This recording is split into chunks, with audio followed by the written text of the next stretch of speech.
Hello, friends. I've been meaning for a long time to do a few short video clips of my story. And, in my intentional, sometimes intense ways, had planned to write it out and plan ahead and what I would say. And I thought today, I'm just going to start. I'm not going to do my hair. I'm not going to change my clothes. I'm not going to make it look all pretty. I'm going to sit on my couch, just like you were sitting here with me, to tell you a little bit about how I healed. So in this first video, I guess it might be nice to start with a little of my history. I started having back pain when I was in high school, and my low spine was very sensitive to the touch. And then through college, I started having stomach issues. I was diagnosed with IBS, um, and that was a good, at this point, over 20 years ago. When I first got married, I started having more full body pain, and we've been married for 20 years, so that was a while ago. Full body pain, chronic fatigue, just hardly any energy, and the work that I came in and out of was basically never really able to work full time because of those issues. So it was very difficult. Back in those days, I remember I went to a mom's group um, at my area church, and I was the only woman there without a kid because I was home ill. And I spent a lot of time on the couch those days with my little dog and listening to a lot of radio, believe it or not. I can't remember. Maybe we didn't have a TV. I've never really been a fan of TV. So anyway, then years later, fast forward, there's a long journey there. But let's see, I was diagnosed with fibromyalgia by my chiropractor, who gave me a book called What Your Doctor May Not Tell You About Fibromyalgia. And I thought, this is my key. Whatever this book says, this is going to help me. So in that book, it very much recommended changing your diet to help treat chronic pain, fatigue, the gamut. And so I went on my first, I wouldn't call it a diet, I'd call it a, change in the way that I eat. And because it wasn't a temporary change, the way that I looked at it. So I went on basically a hypoglycemic diet, low sugar intake, low carbs, maybe similar to like the paleo diet, but not paleo. This was before paleo was even paleo. And that seemed to help, seemed to do some help, but never quite completely relieve it. And then a couple years later, had my first child. Subsequently had 4 kids in the span of 6 years. Always battling my body, especially would have a lot of pain right after my kids were born. But then sometimes during pregnancies, a lot of my pain would get better. And we joked that, well, maybe my chronic pain treatment will be just permanently be pregnant for the rest of my life, and then I'll be all set. Yeah, no, that doesn't work for me. So anyway, I just realized that there's green in my eyes when I do that, and I might have to redo this video. So let's go there. How's that? This is super high tech, right? Anyway, so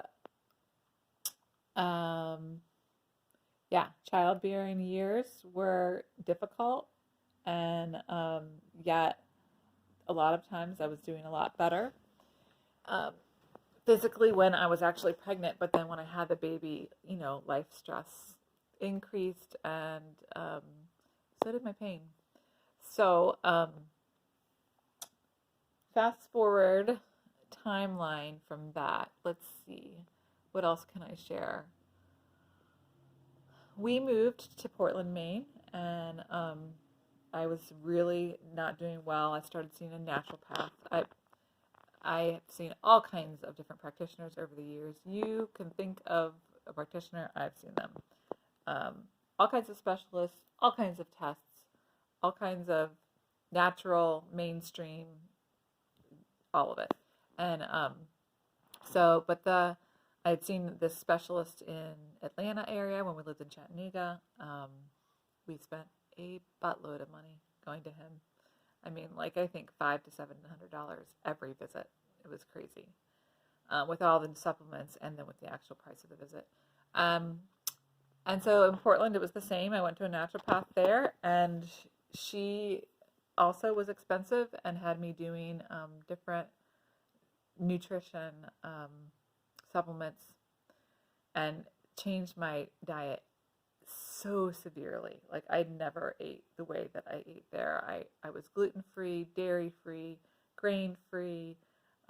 Most fruits I was not allowed to eat. I was like no legumes, no. It was like my definition of eating was no, don't eat that, no, don't eat that, don't eat that. And yet it did help for a while. And so we thought, well, this is it, right?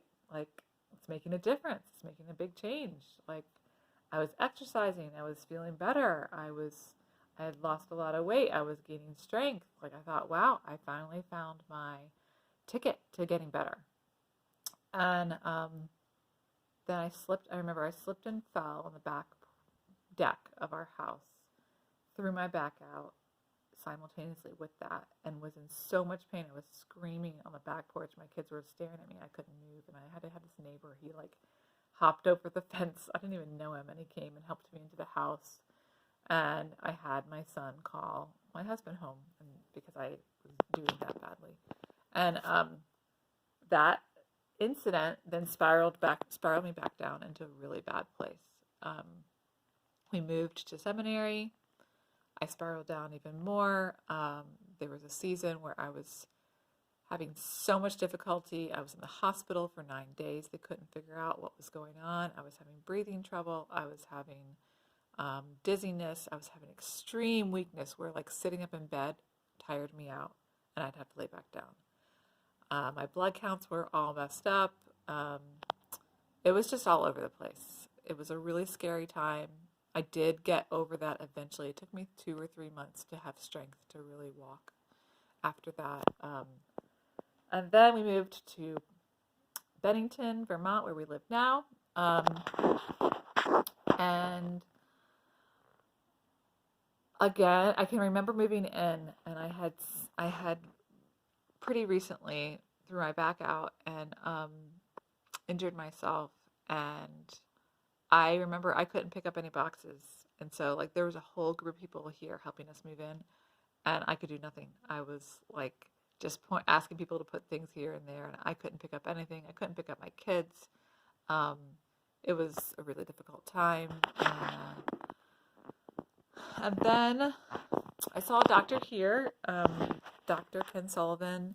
He's a chiropractor, but he's also a kind of like he has a foot in both camps, and as far as like a medical professional, Western medicine mixed with chiropractic. And he identified my hypermobility for the first time, and he said, I think that you should look into the possibility of seeing a geneticist, because I think you might have something called Ehlers-Danlos syndrome. I had no idea what that was. I wanted to say, like, bless you. Ehlers-Danlos syndrome? It sounded like you just sneezed. But he said it probably didn't have it because it was a rare genetic condition, but it might be an explanation for my problems. So I went to my primary care. As I spoke with her, I hadn't even mentioned the diagnosis name, and she said, I have another patient who was just diagnosed with this thing called Ehlers-Danlos syndrome. Maybe that's what you have.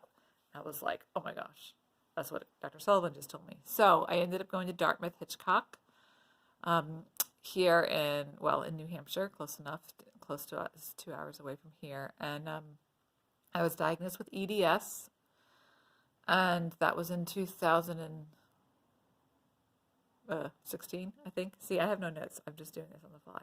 But in 2016, I was diagnosed with EDS. I walked into the hospital for that diagnosis in August of 2016, I believe. And once I had that diagnosis, I spiraled down so severely, so quickly. Within a month, I could barely walk.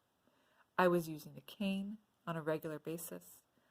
I joked that I was like, we have a church that has a lot of older people in it. I was like, I was just one of the old ladies with the cane at church.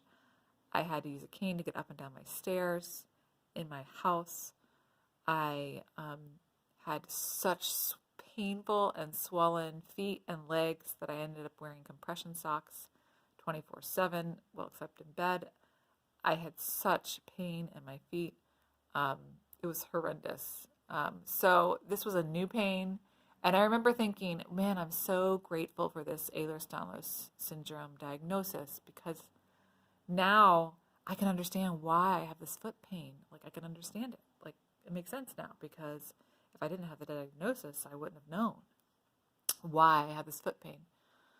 And then dizziness increased, and I was going to my PT then, Jen Smith, here in Bennington, and she was helping me try to just build strength. But every time I was working on exercises, I felt like I would re-injure myself or just have a lot of pain in doing those exercises. I brought it like a protocol to her particularly for EDS. It was a PT protocol for EDS called the Muldowney approach, and tried to do that, and pretty much just failed out of that because I kept on having such severe pain every time I tried to do the exercises.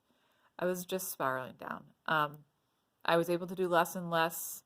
I ended up not being able to grocery shop anymore. I really couldn't walk very far. I walked like 3 or 4 houses down to a friend's house and walked like from my car into the church building on Sundays, and that's about it. I was trapped inside my house, basically sometimes bedridden for the day, just in a very bad place. I didn't feel like I was in a bad place emotionally, honestly. I felt like I was in a bad place physically, and that otherwise I was doing somewhat okay, but feeling down, but not feeling extremely taxed by that. And then I started having issues where I would stand up, and if I stood up too quickly, I would get dizzy and almost fall over. And if I bent over, I would get so dizzy that I sometimes would fall over. And it was so bad, we got a new refrigerator, because I would, with our old fridge, I'd have to like open the door, slide up the chair, sit down in the chair, bend down to get an apple out of the bottom drawer of the fridge, and because I couldn't bend over to get something out of my refrigerator. I had to like keep my head upright. So between trying to keep my hips in place with my hypermobility and not trying to reduce dizziness, I spent, I think, about 8 months where I did not bend over once. Like, I stopped bending over. I used a what are they called? Like, it's the thing where you can like, it's like a reach gripper thing where you like reach to pick up, like the thing you can use to pick up trash in a park. I would use that to pick things up when I dropped them on the floor because I couldn't bend over to pick them up. And I ended up trying to figure out what was going on with my dizziness and my lightheadedness, and went to a cardiologist who did a heart monitor on me. That came back pretty much fine, just like all tests in my entire life. Do all the major tests for all the major disease things, and it would always come back fine. And so I would end up with this list. I ended up with a list of syndromes: chronic fatigue syndrome, fibromyalgia, chronic pain syndrome,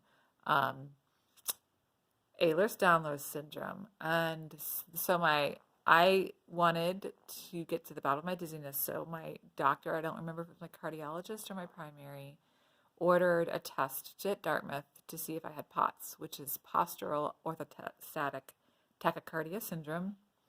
And they did a tilt table test. So I went to Dartmouth and they did the tilt table test, and I did have POTS. And that was my explanation for why I would get dizzy and fall over when I would bend over, and why when I stood up, I would get lightheaded and like kind of see stars and almost black out. I never actually blacked out, but so I didn't have a severe case of POTS, but it was very life altering. So I came home with that diagnosis. That's the freaking laundry list. I am sure I missed things along the way. I have tried everything. So many people over the years told me, try magnets. That's the thing that will help you. Try um, going completely vegan. That will just change your life. Make sure everything is organic. That will change your life. Try these supplements. That will work. Try this. I drank, have you ever drank nani juice? Nani juice. Someone was like, nani juice. That'll be the thing that helps you. And again, none of it lasted. If something helped for a little while, I used to do ionic foot baths to get the detox the heavy metals and other toxins out of my body. You should have seen my foot baths. They were filled with junk and sludge. Didn't ever really help. I'm probably forgetting all the different things I've tried over the years, thousands of dollars that my husband and I have spent to try to get better, to try to beat my body into submission. Sometimes I just felt like so many years, it just felt like I was hitting my wall over and over again, and that this body was just against me. Like that I was just fighting against this losing battle. Everything in my life had to revolve around pain. If I couldn't do it, I was on the couch. Whatever my body said, I did. It controlled me instead of me controlling it. And it controlled my family, it controlled my marriage, my parenting. So many times I'd have to say to my kids, I'm sorry, I'm hurting too much. I have to go to bed. I can't do X, Y, or Z with you. So many times being in the middle of trying to cook a dinner and just breaking down, sitting at my table in the kitchen, just like, I can't even cook a meal. I can't even get through cooking one meal without just completely losing it because of the extreme pain and fatigue that I was dealing with. I had a friend who came and helped me cook meals because I couldn't do it. My life was defined by I can't. And that's how we lived. We finally got to the point where we decided to accept my disability and started looking into getting on disability because it was clear that life wasn't going to get better, that this all was not able to get better. And that was a tough thing to accept. I remember the day going into the DMV with my application for a handicap placard because I couldn't get into places anymore. I couldn't park that far away. Even getting into a store in the handicap spots was difficult, and with walking. And I remember going in there with the form, and on the form I had checked off temporary, like the blue placards are temporary placards. And so I was like, well, I want the temporary. And I slid the form across the table to the woman behind the counter, and she said, "Oh, you checked the blue box." And I was like, "Yeah, well, that's like the placard I want." And she said, "Well, this here says your doctor says that your condition is stable." And she said, "Is your condition stable?" And I was like thinking, it's far from stable, but I was like, "Yeah, I guess it's not changing." And she said, "Well, then you want the orange placard. So here you go. That's the permanent one." And that just did something to me. I was like, this is my life. This is my story. I can do nothing to change this. I'm permanently disabled, and I can't believe I'm here. Not long after that, I went to my primary care and decided that it was time to talk about how to help me be able to be more mobile because I was so homebound much of the time. And she agreed, she had suggested, and then I brought it up again to agree that it was time for me to get a wheelchair because I wasn't getting out. I was trapped in my home, trapped in my body, trapped in the pain, and not able to breathe fresh air very often, and just, stuck. So she ordered a prescription for a wheelchair and a home health PT, or she's a home health PT or home health nurse, and a medical, what do you call it? Medical person came, the stuff that helps, yeah, whatever it's called. So they both came and he measured me for a wheelchair, asked me my symptoms, asked me my parameters of what I needed for that assistance. And I remember him, I'll never forget, he slid the book in front of me and he's like, what color do you want? And I was like, what color do I want? And he's like, yeah, you know, like people tend to pick a color because like their chair is kind of like representative of who they are. And like your personality, like put your personality into this. Like it's a part of you now. And I was like, man, I'm really holding back the swear words at this point, but like, I don't effing want this to be my life. I don't want this to be my reality. I don't want to pick a color that's me. Like, I don't want to accept this. And I picked burgundy. I do like burgundy. It's true. But I picked that chair, and it was just like the beginning of the end for me. And couldn't believe it was to that point. I couldn't have my kids in the living room. They all were upstairs when the medical supply guy was here, and I just couldn't face having them see what it had come to. It was definitely a low point, the lowest point, I would say. And that was just 2 weeks before I learned about what eventually cured me. I never thought I would heal. I never thought that I would be able to be where I am today. And that is just a really brief synopsis. I'm sure I missed a lot of details, and I know this has been long, but I just thought it was really important for me to share today, like pieces of my story, where I was, of how difficult it was, and I'm sorry that my rug has been reflecting in my glasses.